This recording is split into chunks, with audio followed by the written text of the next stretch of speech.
Hello and welcome to the How Not to Screw Up Your Kids podcast, the bucket emptying episodes. I'm your host, Dr Maryhan, psychologist and parenting expert. So pour yourself a cuppa, find a comfy seat and enjoy the conversation. Today we're talking big juggle. How do we juggle our role as parent, our role as with work, our role as a daughter or son in terms of elderly parents, maybe even as a step parent. That whole juggle is phenomenally real and can actually be incredibly overwhelming for so many of us. So let's talk about, let me share what I do and what I have found to be really helpful for me, not only in terms of what I practice personally, but certainly what I found in all of the extensive reading that I've done, and also the sort of the tips that I share to other parents when I'm asked the same question. I think what's important to do is to recognize that we do have multiple roles. So that we are often a parent, we're often an employee, but we can also be managerial in our role, supervisory in our role, we can be a mentor in our role, we can also be a child, a daughter, a son. And then also we can take on these multiple roles potentially when we become a step parent. But that's only part of the roles. We're also a friend, we're also a chauffeur, we're also a cook, we're also a travel agent, you name it, we have these multiple roles. And I think if you actually sat down and wrote them out, my hunch is that you probably actually have about 20 active roles each and every week. Yeah, try it. Write them down, and that's where I would suspect that you've probably got. So I do think that's a really good exercise to do, just in terms of actually providing a bit of a broad perspective. Sometimes we can feel massively overwhelmed, and I'll be honest with you, as I'm recording this, I have had one of those weeks where I have felt massively overwhelmed because I've had demands on these multiple roles on me in this 1 week. And I think that it's so important that we recognize that, because when we forget that, we sort of often diminish or underplay the various different roles that we're actually juggling and what that entails, that we then we're not always kind and compassionate to ourselves, because we then say, well, why am I being so overwhelmed? Why am I being snappy? And why can't I cope? And it just all feels too much.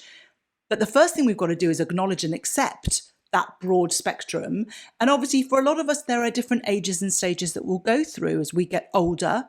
Our children get older and present new challenges, but quite often then have a lot of independence within themselves, that they're capable and competent of doing things that are very different from when we had very tiny children and they weren't sleeping through the night and they needed us to do lots more for them.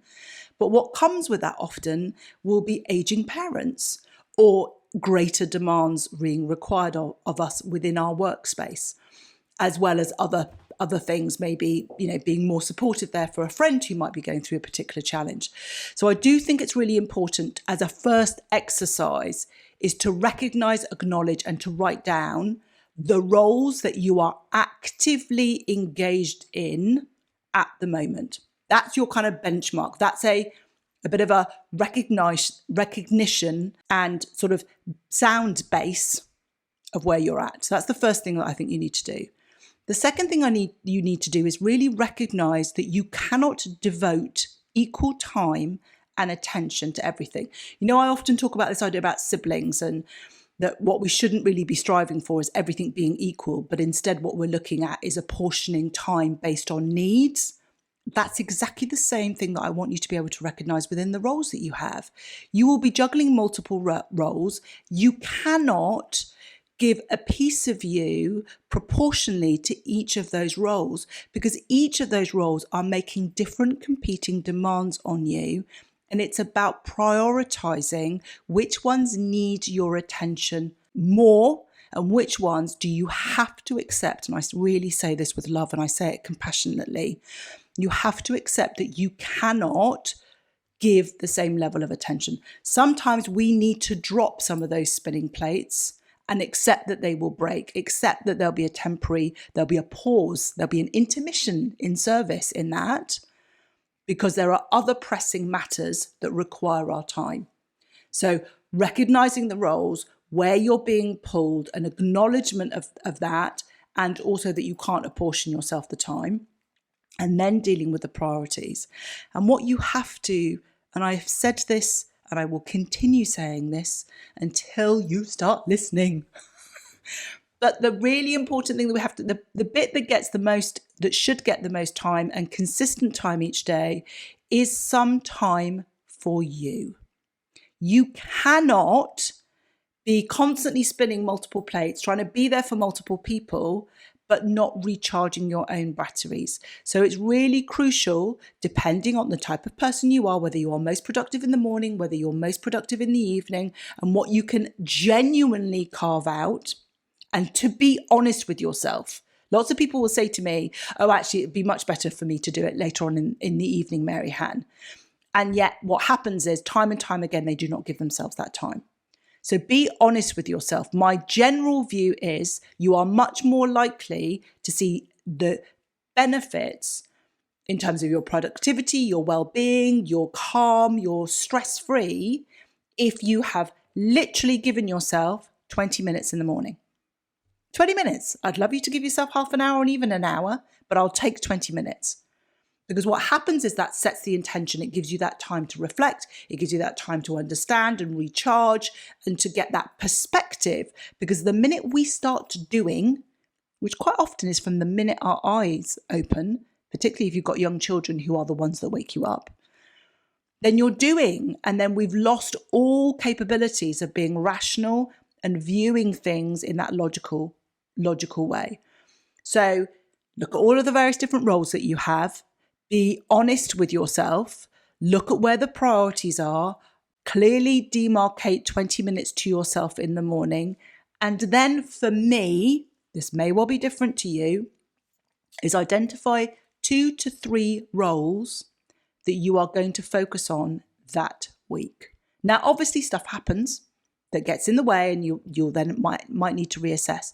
But if you proactively on a Sunday start looking at, okay, well, I know this is where I've got competing demands. And so you're prioritizing those, you're giving yourself time for those. But what you might then say is, I want to nurture these 3 roles. I want to nurture myself as a mother, and I might want to nurture myself as a mother to this child, because I'm conscious, because I've reflected, that child is struggling a little bit. And I know that if we just had some time together, that I'd be able to kind of capitalize that.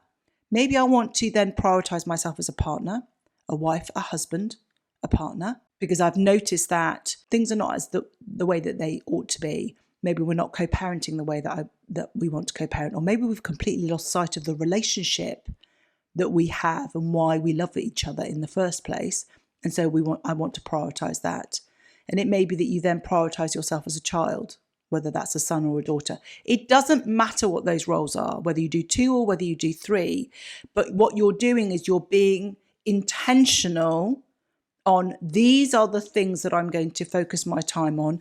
I'm juggling multiple roles, but I'm this week I'm going to dedicate myself to these 2, to these 3, no more than 3.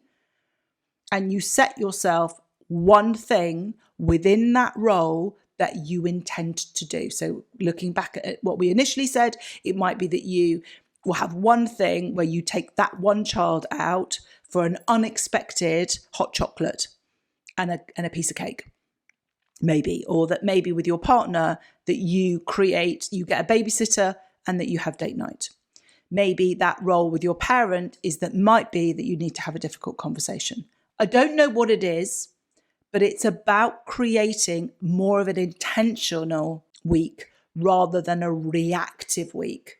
And that really only happens when we take that time to take the step back. That juggle and those spinning plates is 100% real. We have so many demands being placed on us. However, some of those can be so easily mitigated when we give ourselves the time to be conscious, to be intentional, to make plans in advance, because we have done that kind of difficult bit of giving ourselves that break to step back and be intentional.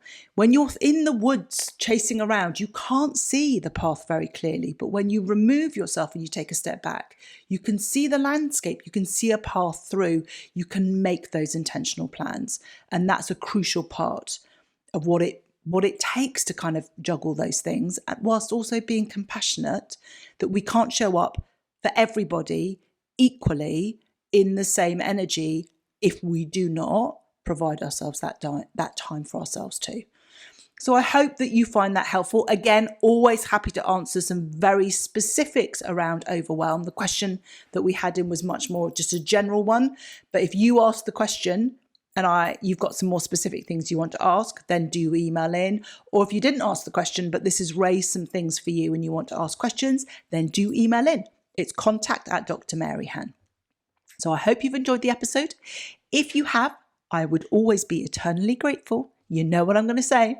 I'd love you to rate, review, and follow this podcast so that others can find us and we can spread the love. So until next time.